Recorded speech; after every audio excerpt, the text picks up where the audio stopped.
Hey, everybody, and thanks for tuning in. Today, I've got Jan Hey, alongside. Steve. Hey, everybody. Hey, Jan. So, the subject matter we're going to talk about today is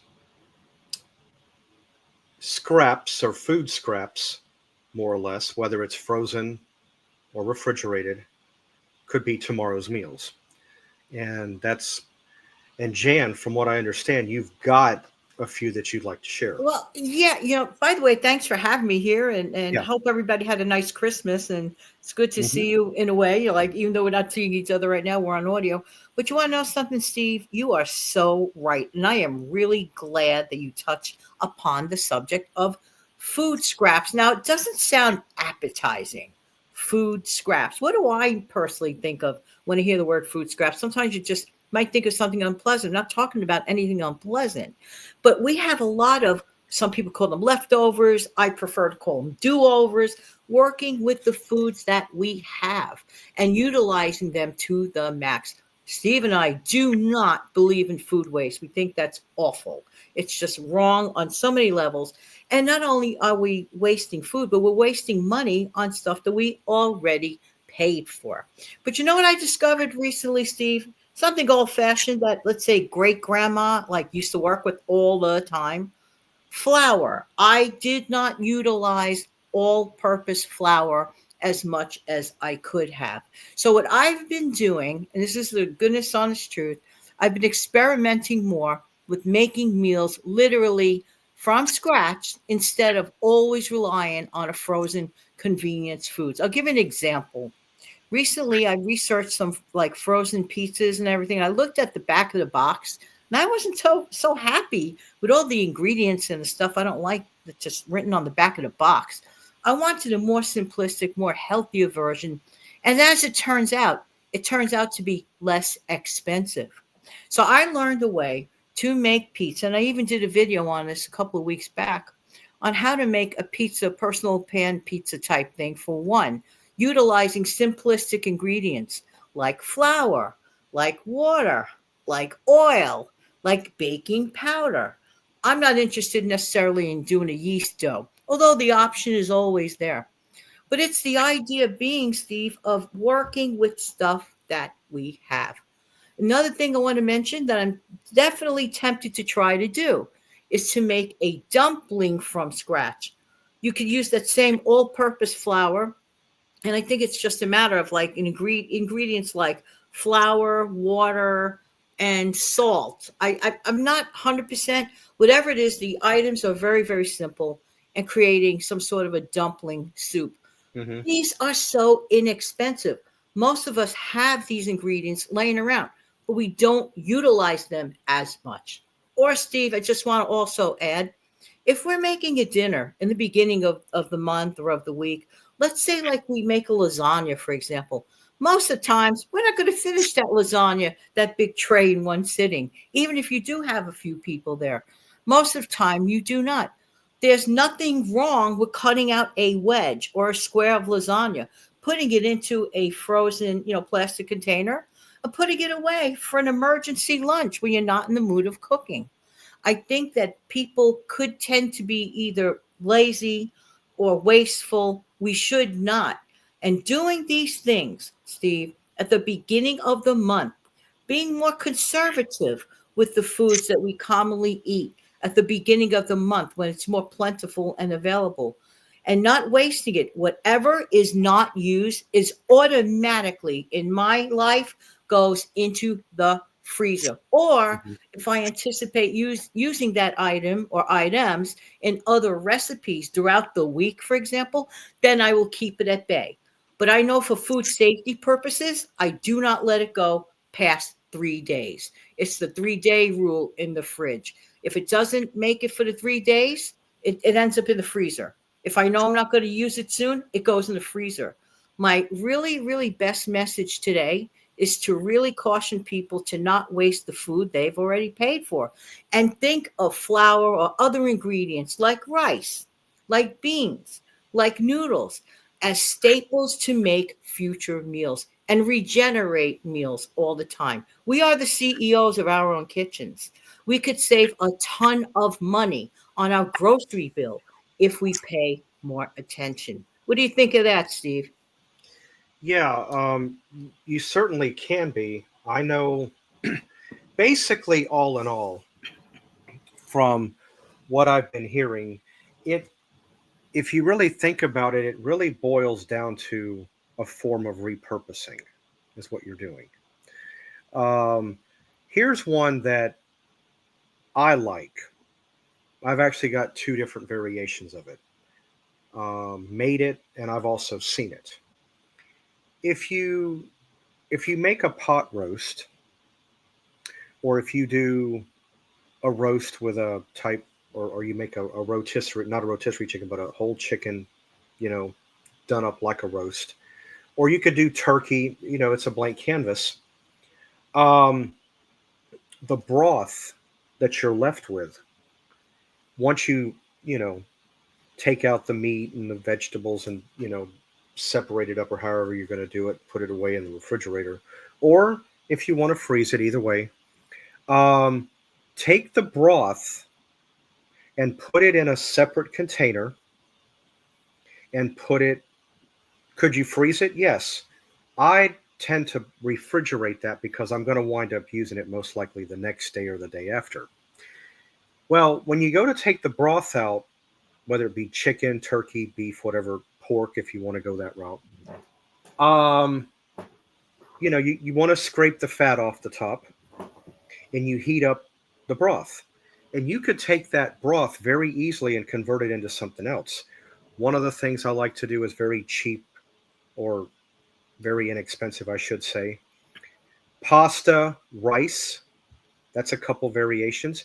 You could take that broth and pour it over pasta, pour it over rice, add your whatever flavoring you want, pepper or whatnot, or Goya, adobo, whatever you use, and then sprinkle some Parmesan cheese on it, and you've created a second meal very inexpensively. Wow, I love that idea. Just imagine, Steve, people spend a lot of money on buying boxed broth. You just mentioned it as an afterthought from rendering from food that you already Hmm. cooked and paid for. Very smart. And you know what I'm thinking, Steve? In addition to the thin broth, one could always turn that broth eventually, if they desire, into a thicker version into a gravy form. Gravy, yes. Wow, I love that idea. Excellent. Yeah, I That's was really, thinking, really yeah, good. the gravy did cross my mind. Well, another thing too about the broth that you create from what you're making is the boxed broth, like the Swansons and some stuff you buy in the store, can be full of sodium, so you have to watch. Good point.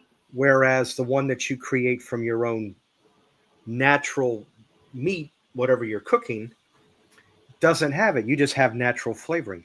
And something else that I like to do with broth, whenever I make any type of stuffing, I do like to take broth, a half, maybe two-thirds of a cup. Well, a lot of the time I really don't measure when I cook.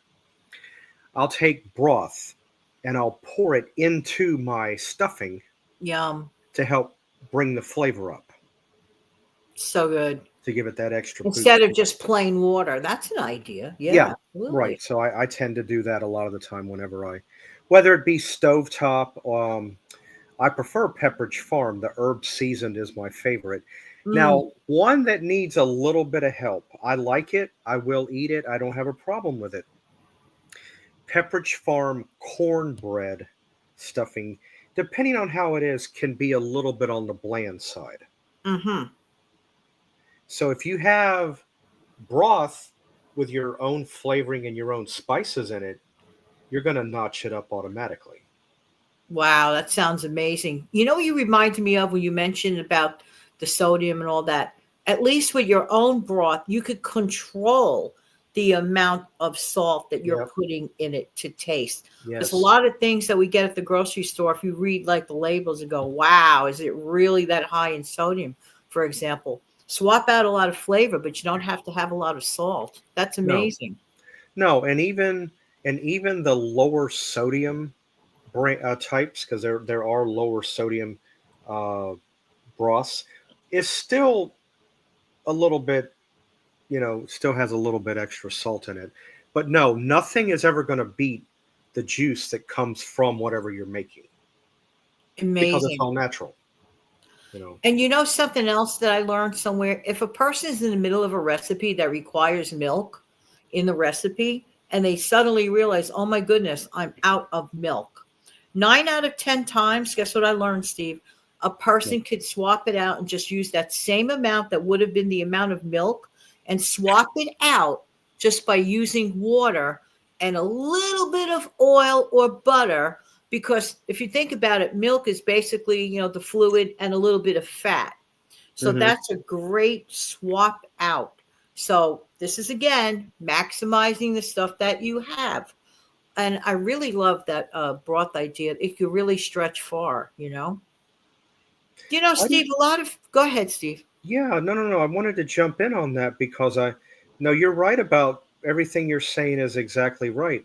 I never thought it never hit me to do that, but I see where I do see the correlation there though between using the butter, the oil, or what you were saying versus actual milk.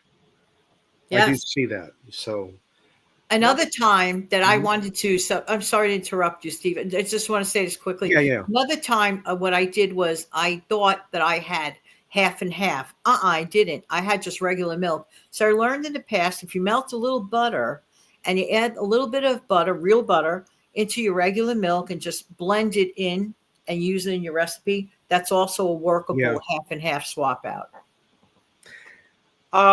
I'll tell you something else too that people forget about when you go to the store.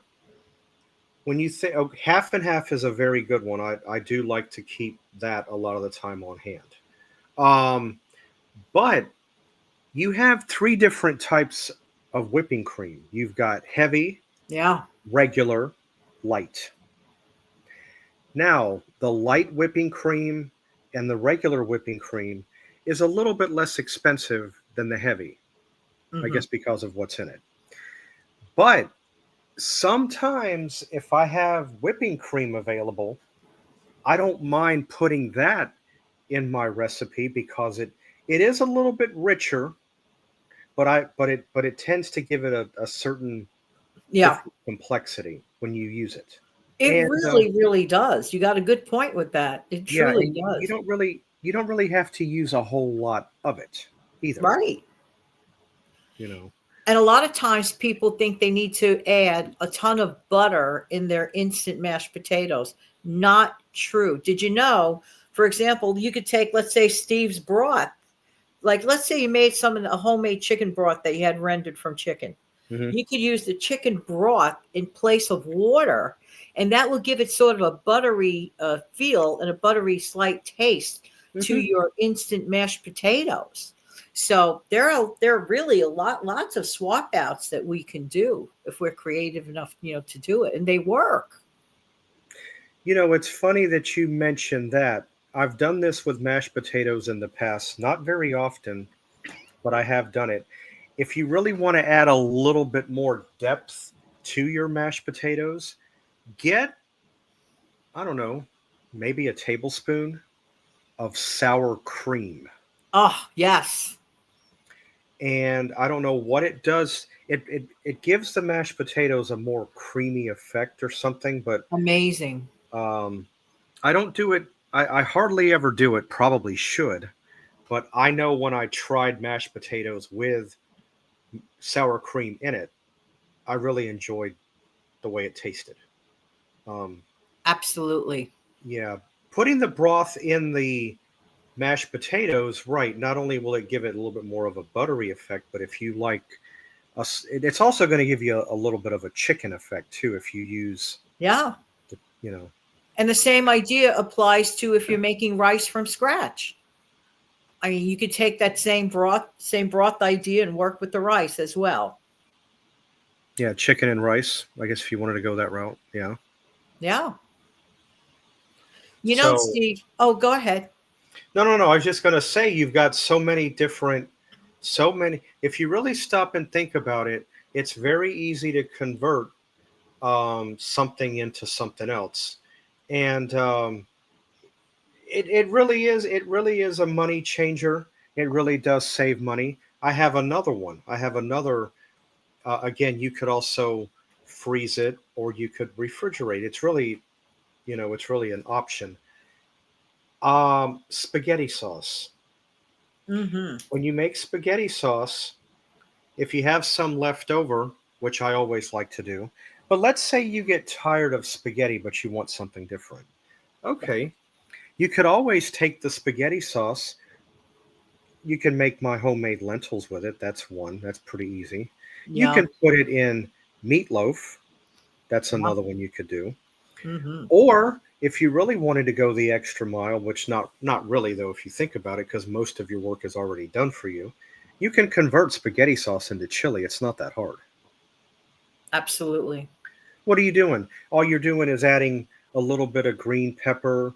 You're adding your chili powder or the McCormick packet or whatever it is. You're putting that in there. Yeah. You're adding, whatever select choice, whatever beans you want to use. Everybody thinks, oh, kidney bean. No. When you make a chili, you can put pinto. You Yeah. could put Great North. It's a little bit. It's really a blank canvas. You can use whatever kind of beans you really want to I use. like to add cannellini beans. I don't make it often, but I like to add canned cannellini beans. To me, that is like a match in heaven. They're Okay. so creamy. They're so lovely. The canned ones are amazing. No, you're right. It doesn't have to be one item specific No. bean. You can be like more liberal about it. Well, you know what cannellini beans is. That's a white kidney bean, is what it Yes. is. Okay. Yes. No, cannellini works good. Um, yeah, you've always got the. Remember now, when it comes to kidney beans, you have two different ones. You've got a light kidney bean. You have a dark kidney bean. You've got Right. both. You could go that route. Pinto, for some reason, a pinto bean works pretty good. It's pretty versatile. That is a good bean for this, for sure. Uh-huh. Another bean that I do like, I don't eat them that often. Black beans. I guess you could throw that in there Yeah, too. You know, absolutely. so there's no real set. You have to make it this way. You can be creative and add whatever. And with chili, again, another one. Depending on how you do it up, you can put other things in it too, besides just the green pepper, the And you onion. can do it in your slow cooker. You It could. does not have to be on top of the stove. No, A good no, just suggestion is to brown the meat first. If you're yeah. using the meat version, brown the meat first on your stove, drain all the fat out, dump everything you want into your slow cooker, and like basically just check on it every so often, and there you go. Hmm. Yeah, you could put it on high. You could set it on high. Well, the meat's already done, so Exactly. you could set it on high. You could probably put it on for 2 hours, maybe. Yeah.